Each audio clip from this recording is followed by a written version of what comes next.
Ma'am, is it a 2 hour session today? I'm not sure, maybe close to 1.5 hours.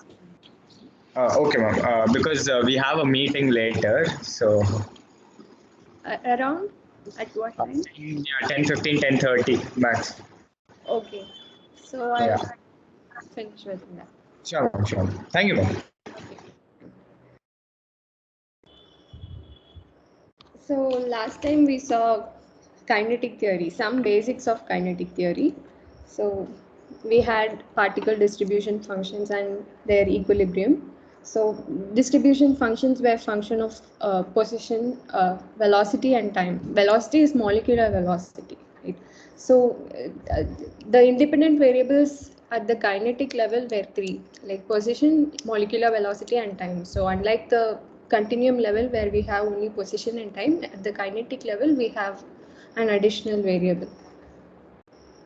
So like based on kinetic theory, let's see some numerical schemes developed to solve macroscopic governing equations like Euler's and Navier-Stokes equations. Just with the basics of it'll have some theory developed based on kinetic theory, but the scheme is primarily to solve the macroscopic equations. So this was developed by Professor Deshpande and Mandalan Deshpande around 90s. So this is the collisionless Boltzmann's equation. I mean, this is the Boltzmann's equation. It doesn't have force, it has collision term on the right hand side, where the collision term is like, it's the BJK collision model where F tends to F equilibrium and the relaxation time is TR. So this is basically the Boltzmann's equation, and we are taking moment of this Boltzmann's equation by using psi and integral. So this psi consists of 1 v and I plus half v squared. It's a vector. So we saw what this psi is last time. So this is a vector consisting of three terms. So each term will correspond to each of the macroscopic equation, mass, momentum and energy. So when we take moment of this equation, this Boltzmann's equation, we get the macroscopic equations, either Navier-Stokes or when F equals F equilibrium, we get Euler's equation. If not, if we consider this equation with relaxation term and with TR going to 0 but not equal to 0, then we get Navier-Stokes equation. If TR is exactly equal to 0, we get Euler's equations. So let me just consider this Boltzmann's equation without collision term. So from now on, it's more like F equilibrium only, but let's just write it as F because this equation is more like substituting F equilibrium over here. But the thing is, we are not this. It's like this is the time variable and this is F. So suppose if this is F equilibrium, so at one time step you start from F equilibrium, then you go over time you go away from F equilibrium. This is say at time step Tn. Now you are at some other time, say Tn plus half, and at the same, not Tn plus half, I'll write it as Tn plus 1 itself. So, and at this same time Tn plus 1, you go towards F equilibrium, instantaneous relaxation. So this is what is happening. So this time evolution is, and here also we are at the same time Tn plus 1. So it's okay to write this as F equilibrium, but technically it is just F only with we must write this equation in this manner because evolution is happening with respect to F only. But since there is instantaneous relaxation, it's okay to write F equilibrium there instead of F. So for this, with respect to this equation, the finite volume update formula will be this. So F is evolving with respect to time. I have done forward Euler, and for this we have done Gauss divergence and applied VF is H. So if we have some interface, this is just 1D, right? So we'll have just two interfaces on either side. So to the right interface, which will be at xj plus half. H is just Vf. We'll have the normal component will be Vf itself. Here also to the left side, the normal component will be minus Vf. So we have something like this. So let me decompose V into positive and negative parts. So this is Courant splitting we have seen earlier. So the molecular velocities V are being split into positive and negative velocities in this manner. So that way H can be separated into H plus and H minus, because this is all linear. So it can be split up directly as H plus and H minus. So H at some xj is basically H at some xj plus and H at some xj minus. So we have this summation term. So this is exactly this one, but I've just given the position index. So now we have seen upwinding, right? So at any xj, H can be split up into positive and negative at all cell centers. Even here we have at this cell center xj plus 1, it has been split up into positive and negative. So if we consider H at j plus half, from from xj it will get H minus, and from xj plus 1 it will get H plus. So that's what I've written over here. So it's Hj plus and plus Hj plus 1 minus. Similarly, Hj minus half will get positive part from J minus 1 and negative from J. So that way, this is how the fluxes are being split up into positive and negative based on the splitting of molecular velocities. So now let us consider the macroscopic finite volume update equation. I told you that in the continuous case, this equation when moment becomes Euler's equation when moment is taken. Similarly, at the discrete level, when we discretize this continuous equation using finite volume update equation, this finite volume update formula must tend to macroscopic equations finite volume update formula when moment is taken.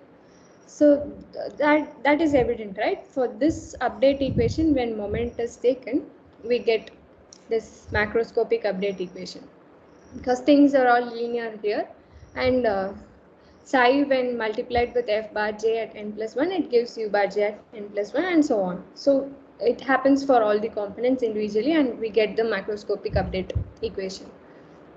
So here g at j plus half and g at j minus half again can be evaluated at as gj plus gj plus 1 minus, and this positive negative splitting. So this happens naturally because this also gets transformed directly. So to this Hj plus half, when moment is taken, we get Gj plus half, and that Hj plus half is Hj plus Hj plus 1 minus. So individually moment is taken for each of these terms. So they get transformed into Gj plus and Gj minus respectively. So this is the transformation. So now let's evaluate what these will be. So to get a macroscopic scheme, we need to actually evaluate these terms. So these will be available at cell centers. Our primary motive is to evaluate these terms. So this evaluation comes from kinetic theory. We take some hints from kinetic theory to evaluate these terms. So those are kinetic schemes. So now we know that G plus is moment of Hj plus, and Hj plus is Vj plus and Vj plus into Fj. So it's essentially this, right? So we are taking moment of V plus minus F using sign. Okay, so G plus minus is this one essentially. So now we have to evaluate this integral to find what G plus and G minus will be. So that way we since G plus and G minus appear in these interface terms, if we just evaluate this, we'll get to know what these fluxes at the cell interfaces will be. So that way, our primary motive now will be to evaluate these integrals. So we know that f is an unknown. So we do not, f is actually from the evolution equation. So f evolves with respect to time. So we are not actually solving when we are trying to solve this equation, we won't know what f is. We won't be considering any of these. So when we are trying to solve a macroscopic problem, we are only having this equation. Just to evaluate these terms, we get hints from kinetic theory. But here it turns out that these terms become a function of f, but we do not know what f is. But however, we can consider f to be f equilibrium because of the same reason that I told some time back. So at all time steps n plus 1 and so on, or all discrete time steps, we'll have f to be equal to f equilibrium only. In this region, f is not equal to f equilibrium, but however, in this over this line, f equals f equilibrium. So during time evolution, we'll only be looking at this line. That too at these discrete points only, not even in between. So it's okay to consider f to be equal to f equilibrium. So f at any j will be equal to f at that j equilibrium. So now in this equation we can just this equation can be rewritten with by using f equilibrium. So we already know what f equilibrium is. It's just a function of macroscopic variables. So rho I naught is RT. It's a function of RT and gamma, and here the only microscopic variable is v, molecular velocity. Beta is RT, 1 by 2 RT or something. It's a function of RT, and I is also a macroscopic variable. So u is also macroscopic velocity. Just molecular velocity v is microscopic. Other than that, everything is macroscopic in this function. So since this integral is happening with respect to dv, it's okay, right? Here we have a function of v, and this integral is going to happen with respect to v. Also here again we have a function, we have a v. So this f equilibrium, when substituted over here, we can integrate it with respect to v and di both. F equilibrium is a function of I, so we can integrate it out with respect to both of them, and we'll get something which is only a function of macroscopic variables. V will be integrated out, and we won't have v anymore after integration. So g plus and g minus will only be functions of macroscopic variables from here.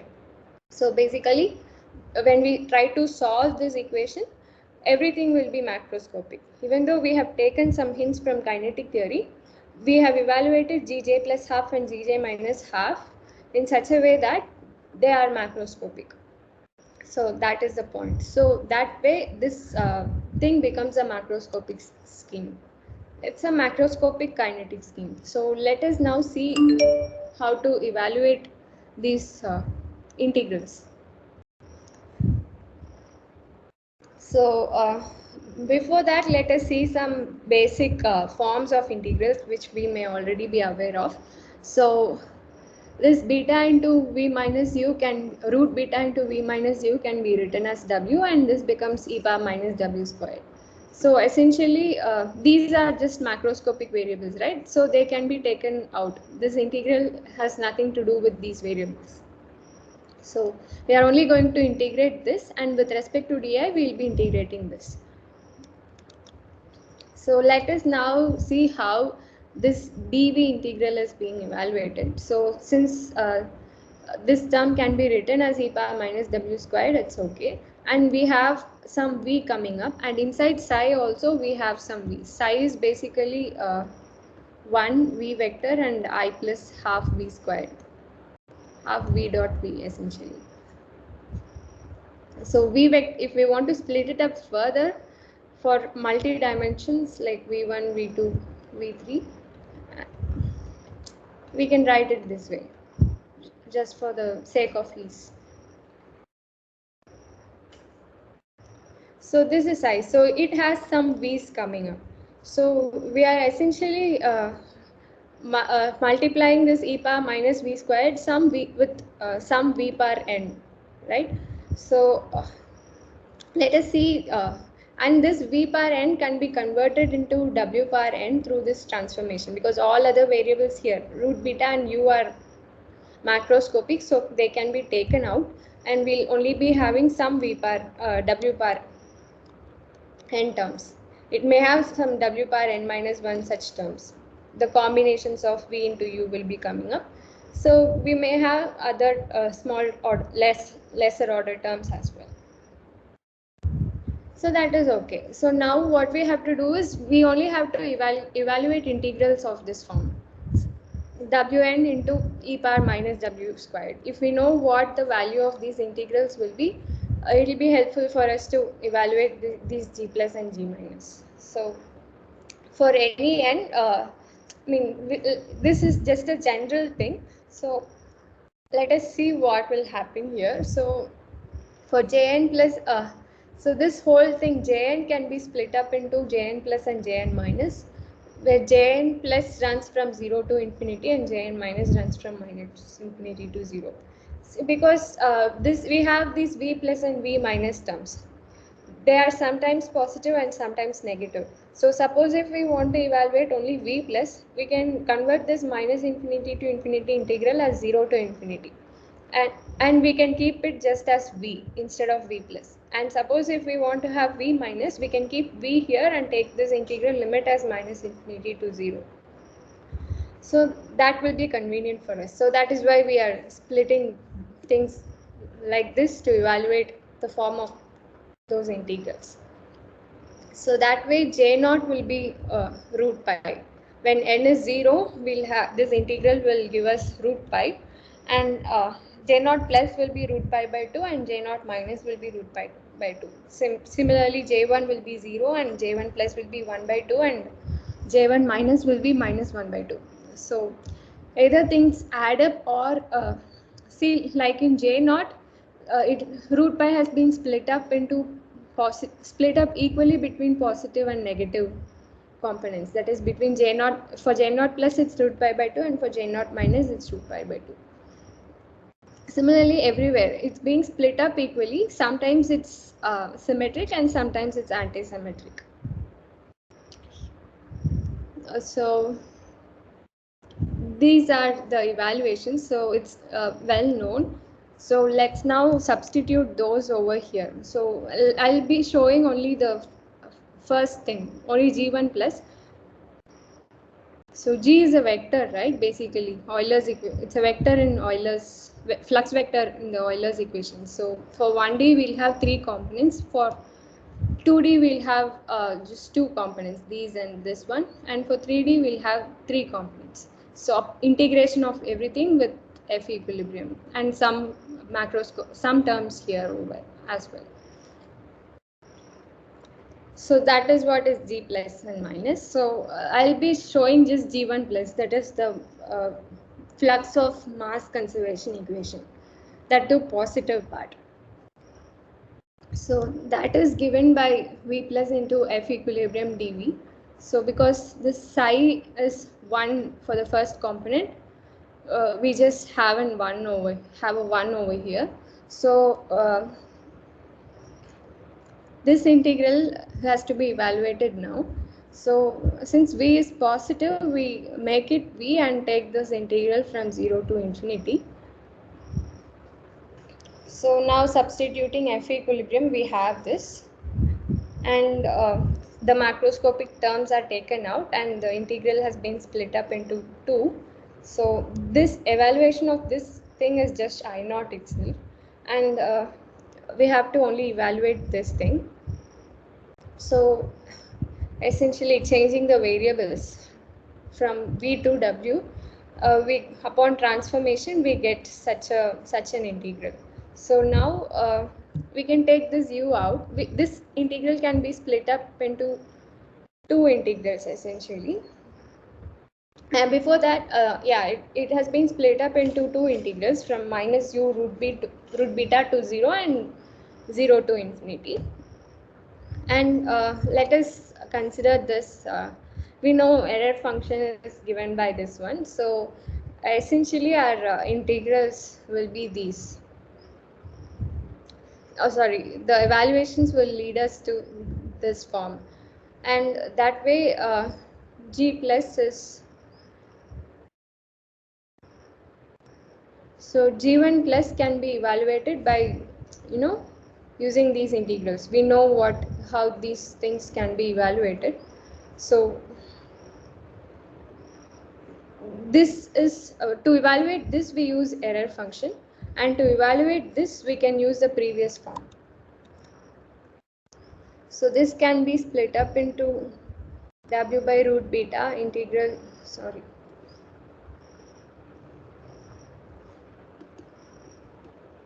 w e power minus w squared dw.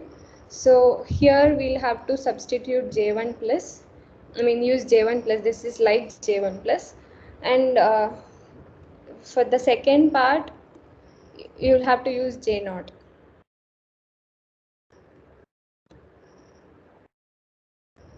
So j naught plus. For this we have used error functions.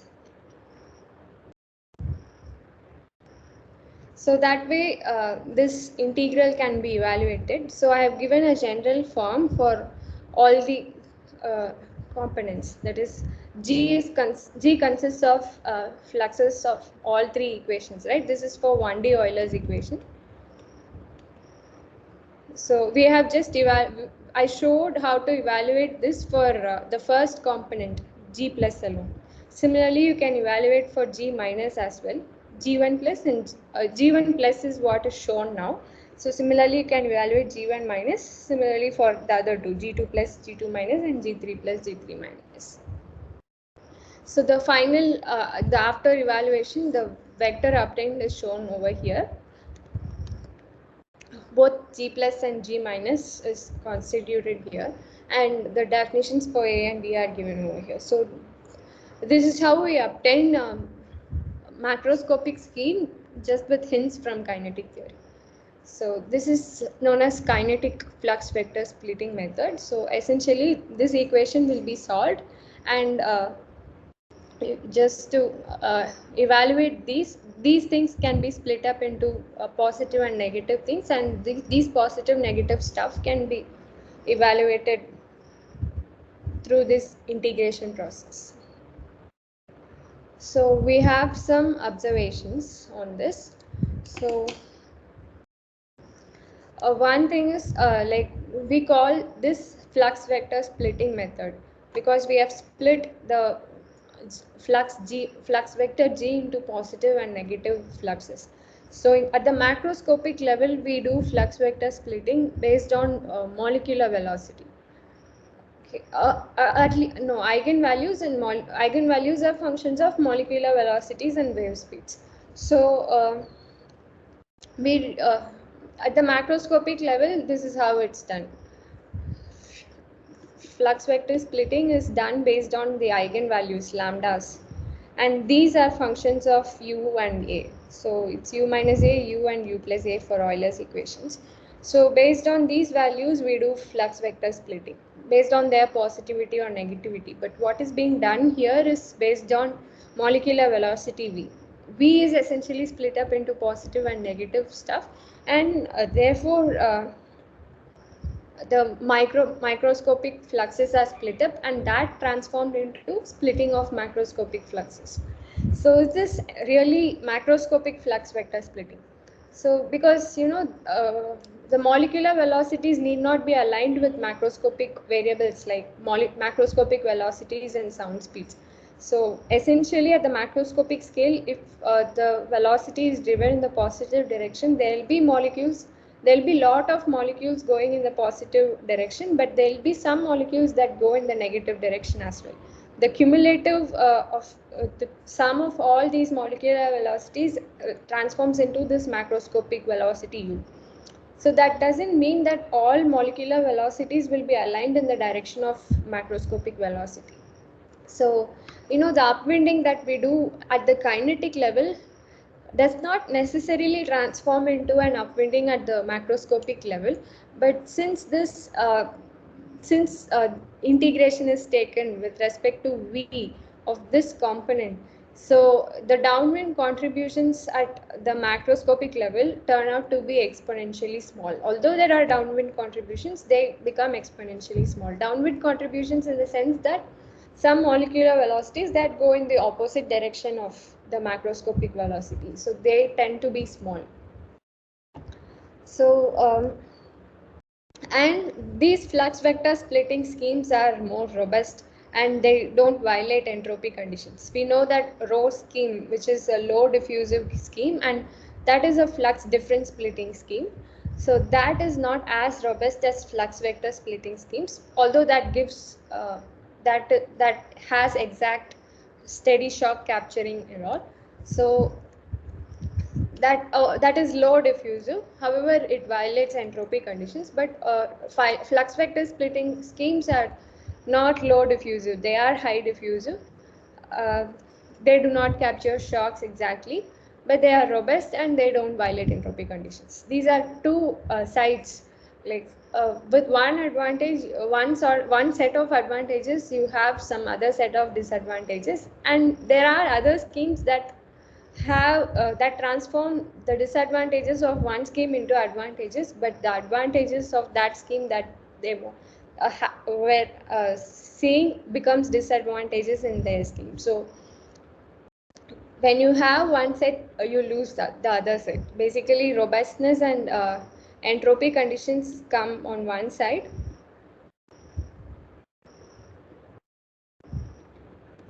and low diffusive shock capturing, those things come on the other side.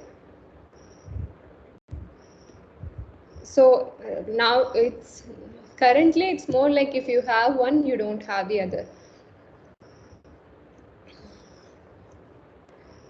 So yeah, the properties of this flux vector, kinetic flux vector scheme is that numerical diffusion is essentially more than that in Rho scheme. It cannot capture the discontinuities exactly.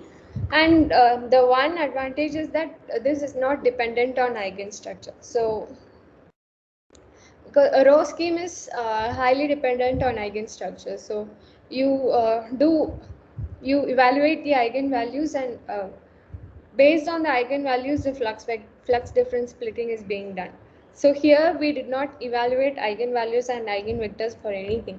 So sometimes evaluation of eigenvectors can go crazy. It becomes very difficult to find out eigenvectors and at least eigenvalues can be found, but eigenvector finding those, they are not really easy. It requires lots of computation, and even if you do it by hand, it's really not something we like to do. And so it can because it happens so. And also for some equations, these eigenstructures may not exist at all. There may be some equations which are not linearly dependent, not linearly independent. So we cannot evaluate the full eigenstructure there. All the eigenvalues may exist, we cannot find eigenvectors because of the linear independency thing. We may not be able to find out linearly independent eigenvectors. So that transformation into characteristic form becomes difficult. So for such systems, uh, this flux vector splitting, this kind of kinetic flux vector splitting scheme can be used, although macroscopic flux vector splitting schemes are dependent on eigenstructure. Macroscopic flux difference splitting schemes are also dependent on eigenstructure. This kinetic flux vector splitting scheme is not dependent on eigenstructure. So this can be used for systems with complicated equation of state for which this evaluation becomes difficult.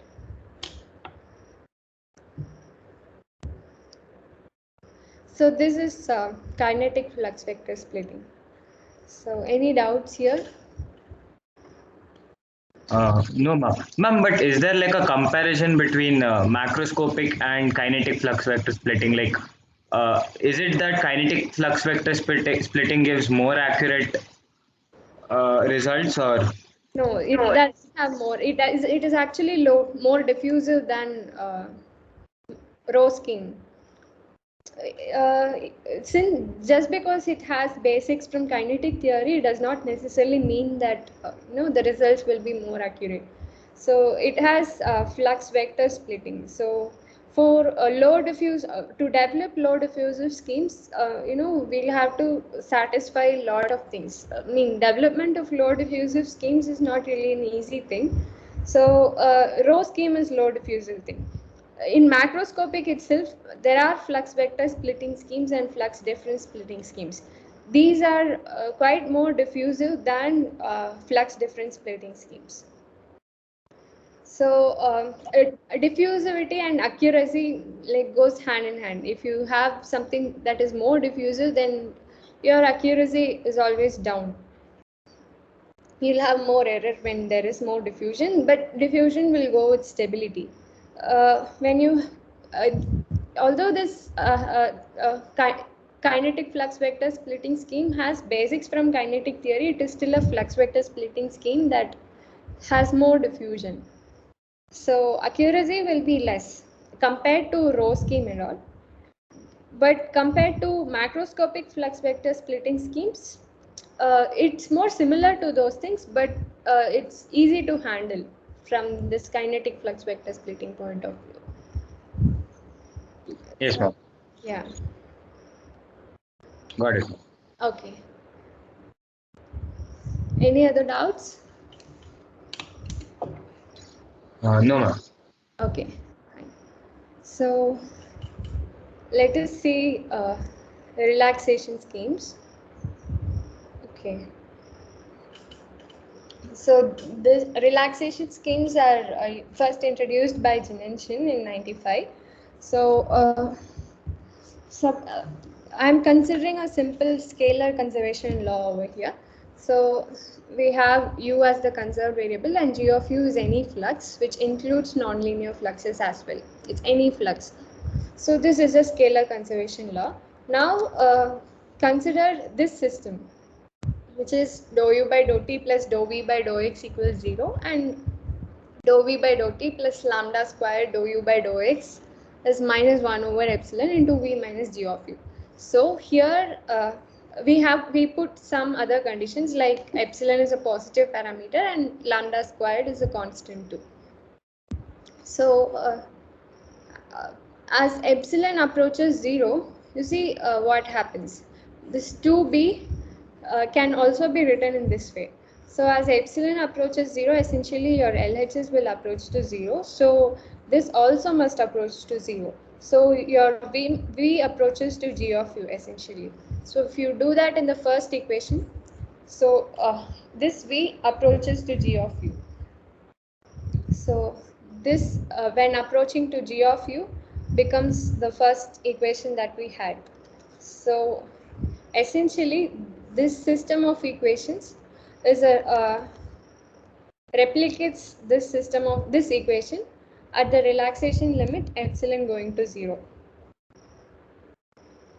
So these are relaxation schemes. So to solve this equation, we can use this set of equation, which turns out to be easier to solve because this may be nonlinear. This is constant. So this on the left hand side we have a linear system. This is a stiff source term. But however, this side we have linearity. So this nonlinear thing can be overridden by this linearity. So that's the motive of relaxation systems. To solve any complicated equation, we can use a simple linear system of equations. Although we convert this one equation into two equations, and we have a stiff source term. In some places where it's very difficult to deal with this nonlinearity, we can go for this system. So this, when epsilon goes to 0, this system becomes the first system. So the one thing is the first system is hyperbolic in nature. This one is hyperbolic. We can go for characteristic methods and analyze the solution. this is a simple one conservation law. Okay, if you go for vector system of equations, this may become difficult, and that in such places using such a system may become handy. So that's the motive. Although I have shown it by using a simple equation, so this is the motive. For complicated vector equations with nonlinear fluxes, this can turn out to be handy. So system 1 is hyperbolic. Will system 2 replicate that property? So we want it to replicate. So even when although as epsilon is equal to 0, it becomes exactly this equation, which is hyperbolic in nature. But does it always stays hyperbolic and approaches uh, being hyperbolic, it transforms into something else which is hyperbolic, then it will be easier to analyze. So we'll like this system to be hyperbolic. So let's see if this turns out to be hyperbolic. So now for this system 2 can also be written in vector form. So I've taken these things as one vector, and this both have plus. I've kept it here, and we have dou u by dou x and dou v by dou x. I am writing it over here. In the first equation, I have put 0 and 1 because in the first equation transforms into dou u by dou t plus dou v by dou x. So that's what we have over here. And the second equation, I put a lambda squared. We get a matrix. And this system is exactly the system 2. So eigenvalues of this matrix will be plus lambda and minus lambda. So it's plus and minus essentially. So these eigenvalues are real and distinct. So we have plus and minus lambda, so they are distinct. And because of that reason, this system 2 is hyperbolic. For hyperbolicity, we'll only require the eigenvalues to be real and distinct. So that is true of this system 2. So that is why this system is hyperbolic. So we have essentially ensured that the relaxation system is also hyperbolic. So we are replicating the property of the conservation law that we are actually solving. So that is one thing. So to analyze further, let's use some expansion known as Chapman-Enskog type expansion. This is not essentially Chapman-Enskog expansion. So Chapman and Enskog, they, initially when kinetic theory was emerging, so Boltzmann gave his Boltzmann's equation. At that time, he only showed it for the Euler's level. He showed the equivalence of Boltzmann's equation to macroscopic Euler's equation, but he could not show it to Navier-Stokes equation. So he showed this equivalence with the Euler's equation. By taking moments, he got the Euler's equation. So that is what we saw last time. But when we take moments, he could not show that we get Navier-Stokes equation. So that is something that was shown by Chapman and Enskog. They did it independently. So they used a perturbation analysis for getting this Navier-Stokes equation. So basically, f has been perturbed into different order terms. So this epsilon here, this epsilon is not essentially that epsilon. So this is of order Knudsen number. So they obtained Navier-Stokes equation by using such a perturbation analysis over f. So that is how they got this Navier-Stokes equation. So that is one way to obtain Navier-Stokes equation. So this is something Chapman and Enskog did. So this part is essentially called as Chapman-Enskog expansion in the community. So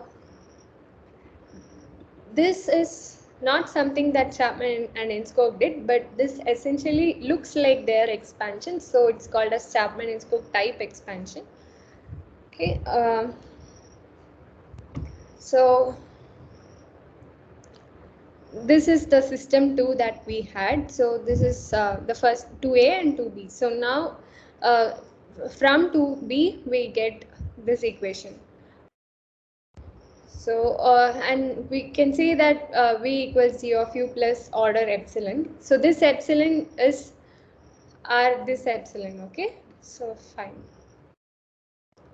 So we have V to be equal to G of U of up to some order epsilon. So we can take derivatives dou V by dou T, and this dou G by dou T can be written as dou G by dou U into dou U by dou T, and over here dou U by dou T is actually minus dou V by dou X. So that can be substituted from 2A, and we know V is G plus order epsilon. So I'm doing this, and so this can be written as minus dou G by dou U into dou U by dou X. This is like some order epsilon. There will be some epsilon into some function, okay? This epsilon is still a constant, and when we do derivative of that function, we'll have some other function, but still epsilon is always there. So this is essentially, this comes outside as order epsilon. So we have this part has turned out to be a square, and we have this form now. So now if you substitute this back in 3 in this place, we get such an expression. And here again I've taken this order epsilon as outside as order epsilon square, and we have such an equation. Now substituting this back in our first equation. So we have obtained a form for G of U. First we only got V equals G of U plus some order epsilon. Although we have gotten this expression, we did not know what this was. So we essentially converted this dou V by dou T into some spatial derivative. That is what is the motive here. So that part dou V, this V is being substituted in this part, and we have obtained this equation. We have got dou by dou X G of U, and we have taken this negative part to the right hand side, and we have gotten this. So this is basically some viscosity. We have dou by dou X into some constant into dou U by dou X. Although this is a variable, dou G by dou U is sound speed. So this can be treated as some, because lambda squared, this whole thing can be chosen such that this turns out to be a constant. So this can be treated as viscosity coefficient, and this whole thing is this stress. It's like stress term, dou by dou X tau, which appears in Navier-Stokes equation, and tau is given as this expression, and this part is the viscosity. So this comes because of this model. So this we have transformed, instead of 1 we wrote another system 2, right? So that 2 gives us this equation. Although this 2 turns out to be equivalent to first, this 2 approaches 1 as epsilon goes to 0. So we can see that over here, as epsilon goes to 0, this is essentially equal to the original conservation law that we had. But we did not know if that we had such a viscosity. So this is the motive, the primary motive of this analysis is to find out this model viscosity. So these are just some variants of, some details of relaxation system. So this is, we have gotten this, right? So this is a vanishing viscosity model for original conservation law. So as viscosity vanishes, you approach your original conservation law. And for stability of this model, we'll require this to be positive. When the viscosity coefficient is positive, only then your system is stable. This is your model viscosity, so you will want this to be positive. So we essentially choose lambda such that this condition is satisfied.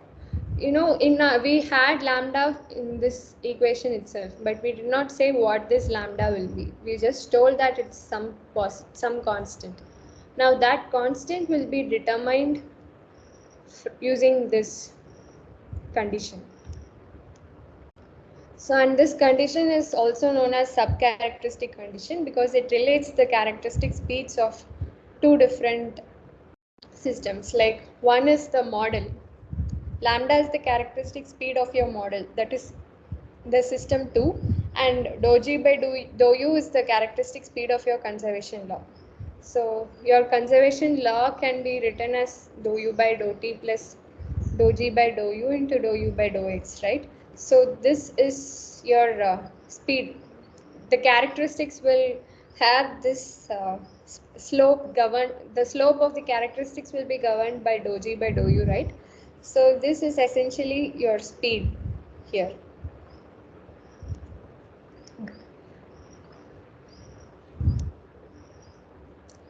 So dou g by dou u is the characteristic speed. So since this condition relates the characteristic speeds of the two systems, this is system 2 and this is system 1.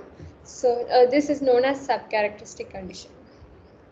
So next, let us just right now we have seen the relaxation system for a simple conservation law. That is, it's not a system, it's a scalar conservation law. So now let us see it for a system. So for that, let's take 1D Euler's equation, which is also a system of conservation laws. So for that, this is the system, and we know that the vector, we know that u and g are these vectors. So this equation 4 can be written as the system 5. We have dou u by dou t plus dou v by dou x, and through second equation v goes to g of u, and this right hand part is essentially to maintain hyperbolicity. We have this we had lambda squared there, we have d, and that diagonal matrix has lambda squared terms in its diagonal. So as epsilon approaches 0, 5 will approach 4. So Chapman and Scope type expansion for this gives this equation. So this is our viscosity. So we need to choose a d such that this condition is satisfied. So here we require this positive semi-definiteness. So we can choose lambda 1, lambda 2 and lambda 3 such that this condition is satisfied. Sometimes lambda 1 is chosen as supremum of mod u minus a. U minus a is the first eigenvalue of dou g by dou u, and lambda 2 can be chosen as supremum of mod u. Mod u is the u is the second eigenvalue of dou g by dou u, and third eigenvalue is u plus a. So it can either be chosen this way, or instead of lambda 1, lambda 2 and lambda 3, you can say that all of them are equal, and you call them to be supremum of all three.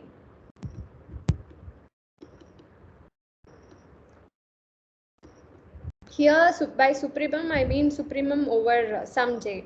In your domain you have different points, right? And at all of those points you have some value for u and some value for a. You find this u minus a at all j's, and you find the maximum of that and put it over here. That is known as supremum over j of u minus a. This also is over j, means you can also have it as xj belonging to some domain. That is fine.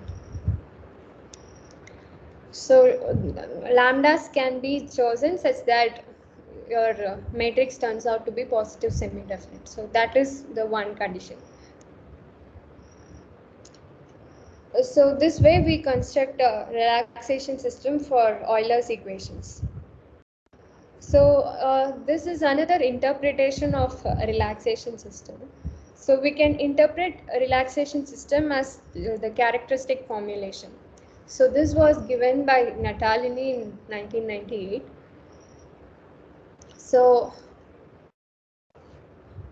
this is your macroscopic concept. Okay.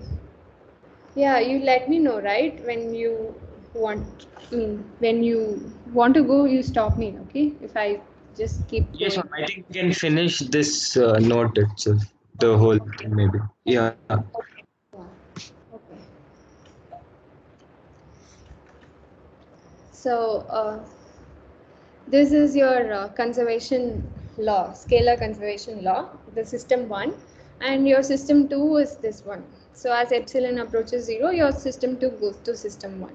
So now here we can consider a vector q consisting of u and v as its elements, and another vector b, which which is 0 1 lambda squared and 0, and another vector to represent the right hand side, which is h, 0 and minus 1 over epsilon into v minus g of u.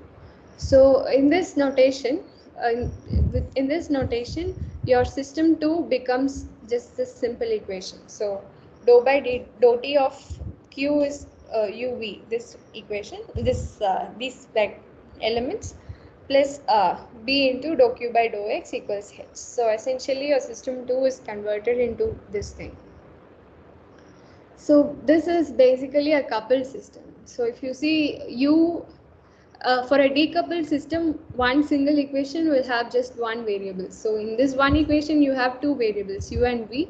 Similarly in this one equation you have two variables, v and u. So this is a coupled system. So if you want to study the characteristics and to understand the characteristic variables that move with characteristics, we must first decouple the system. So for decoupling we'll require eigenvalues and eigenvectors. So let us first write this matrix R whose columns are the eigenvectors of the matrix B.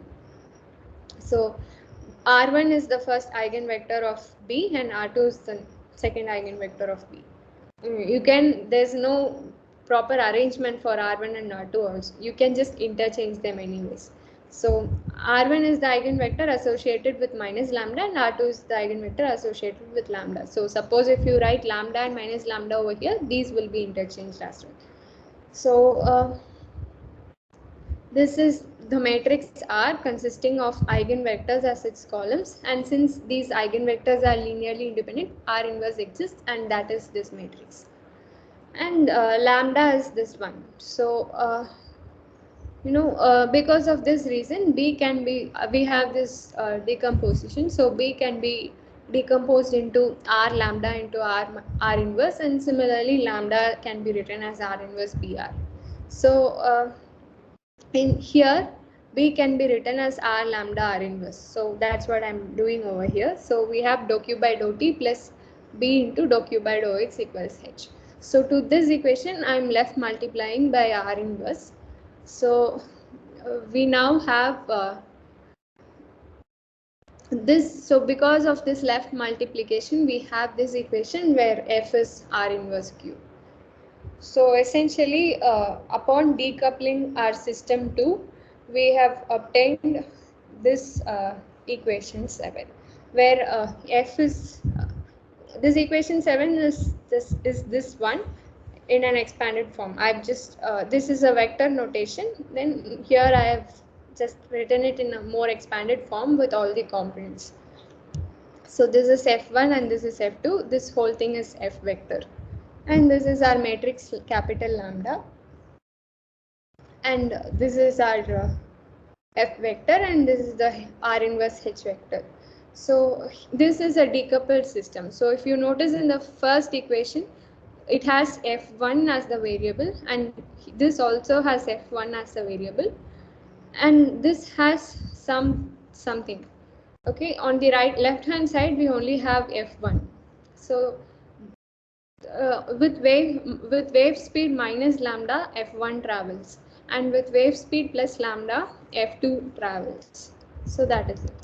And R inverse h, this is R inverse h. So to this I'm subtracting and adding and subtracting u by 2 and minus u by 2. So that way, this v 1 by 2 lambda v minus g of u can be written as something like this. So this part becomes f1, and this part we call them as f1 equilibrium from here on. So Essentially, this part has been split up into minus 1 over epsilon into F1 minus F1 equilibrium. Similarly, the second component has been split up into F2 minus F2 equilibrium. So, I've defined just F equilibrium matrix vector over here, consisting of F1 and F2 equilibrium as its components. So now this equation is written as this equation just with R inverse H as minus 1 over epsilon into F minus F equilibrium. So this is the characteristic form of our relaxation system. That is, we have decoupled our relaxation system. So in that way, we have obtained a new equation. But if you notice, this is similar to the Boltzmann's equation with BGK model, except that here F and F equilibrium are vectors. So there, in the Boltzmann's equation, all of them were scalar distribution functions. So F equilibrium is a scalar function of macroscopic variables, like we had rho, e power minus beta, p minus u the whole squared, and a lot of stuff over here. Some beta term as well was coming up. I mean, I'm not aware what will come here. So it's just a scalar function. So here it's a vector function. F and F equilibrium are vectors.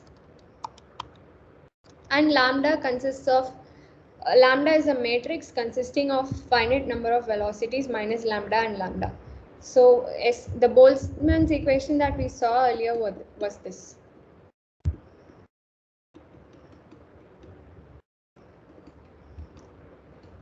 We told that F is a function of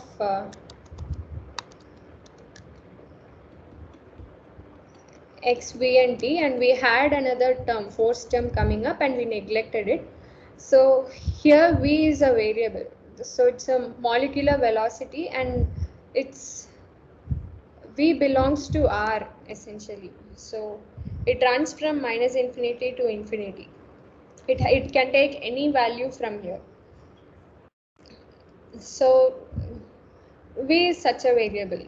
It's continuous molecular velocity. But here lambda is a matrix consisting of just minus lambda and lambda as its diagonal elements, and those are the discrete velocities here.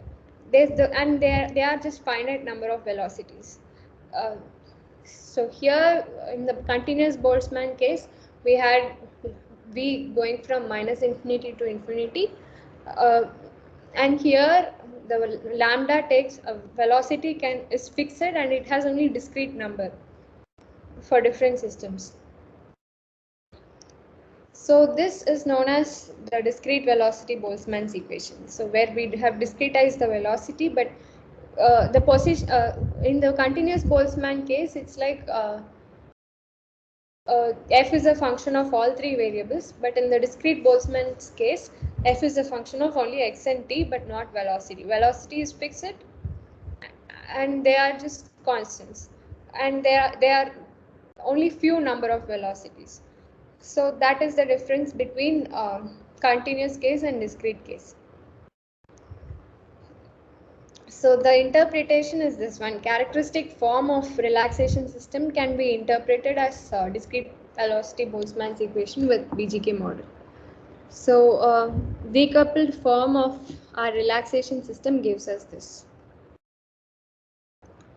So yeah. Now we have seen quite some information about relaxation systems. I mean, the relaxation system was approaching our conservation law in the first place, and it's hyperbolic, and we saw it's a vanishing viscosity model. Through Chapman and Scope type expansion, we got this model viscosity.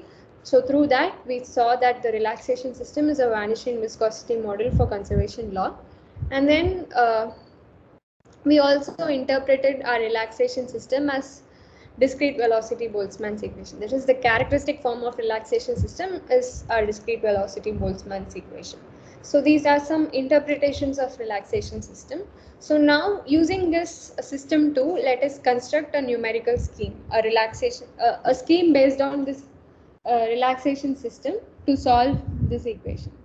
So to solve this macroscopic conservation law, we now are about to construct a scheme based on this system 2. So finite volume update formula for each of these equations is given by this one. The source term is just written as written at position j itself. So this is just a rewritten form of the previous equations. So for stability, we require this Courant condition. And to avoid stiffness issue, we'll require delta T less than epsilon. Because the changes here happen in time step epsilon. If our time step is greater than epsilon, then we won't be capturing the changes that happen in the relaxation time epsilon. So we are supposed to take delta T much lesser than epsilon. Otherwise, we'll have stiffness issue. If we want to avoid that, we'll have to split this equation into two equations. I've talked about operator splitting some time back. So through operator splitting, we can split the equation into two, and then we can go about using any delta T for the first system. The unsplit, but this part you can use any delta T. For this part, you'll be required to restrict after splitting. So your F1 travels with okay, now we are about to construct a relaxation scheme, right? An upwind relaxation scheme.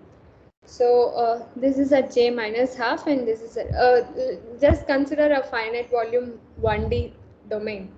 So these are some cells, j minus 1 and j plus 1, and j minus half and j plus half are the interfaces of cell j. So now to evaluate, we need to find out F1 and F2 at the interface j plus half and j minus half. So F1 travels with minus lambda wave speed and F2 travels with lambda wave speed. So lambda is a positive constant. So minus lambda is negative and lambda is positive. So F1 travels with minus lambda, so F1 is in the negative direction, and F2 travels with plus lambda, so F2 is in the positive direction. So at j plus half, from j we get F2, and from j plus 1 we get F1.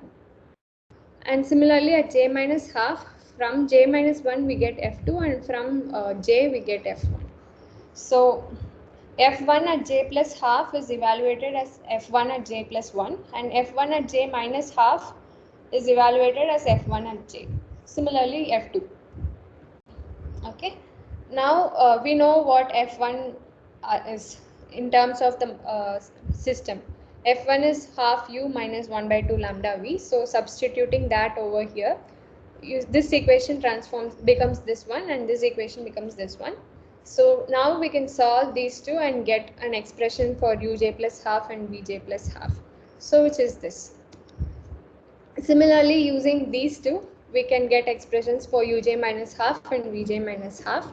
So now these cell interfaces are used in the finite volume update formula. So this was our update formula, right? All of these things are known at the cell interfaces. The only thing is we did not know these things. Now we evaluated these two by using this upwind stuff based on F. So now we do not know the initial condition for this relaxation system. So we know based on our conservation law, we get the initial condition on U and G. But here we have introduced another variable V. So what will be the initial condition for V? So we just take it to be G itself. So at the initial time, V is G, but over time, they'll become different because of this system 2. System 2 is not exactly system 1, but as epsilon goes to 0, system 2 goes to 1. So V and G will become different over time. Although we have taken them to be same at the initial time. So substituting these things back in the finite volume update formula, that is these interface values, we get such an expression. So this is basically an FTCS scheme with numerical diffusion. So FTCS scheme has 0 diffusions. This is something we have talked about earlier, I guess. So this has 0 diffusion. So FTCS plus numerical diffusion is what we have. So similarly here the second equation in the system becomes FTCS plus numerical diffusion plus stiff source. So this is the scheme that we are actually solving. Now this is an upwind relaxation scheme. Based on the relaxation system, we have constructed an upwind scheme to solve the original conservation law. So this is one way. The numerical schemes can be constructed based on relaxation systems as well. So now based on relaxation system, let us see another scheme. That is an upwind relaxation scheme. This is a discrete velocity Boltzmann scheme.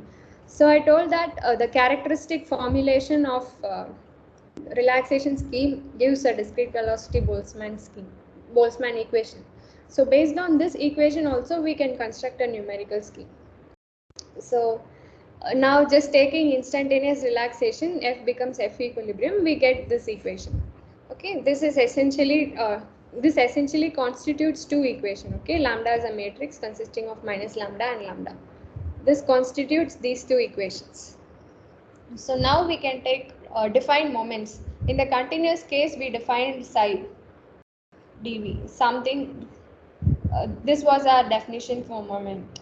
Here we use this matrix P1, which is discrete, discrete case, in the discrete case. So now PF must give us U. PF and PF equilibrium must give us U. And P lambda F will give V and P lambda F equilibrium will give G of U. You can think about this. So now to this equation,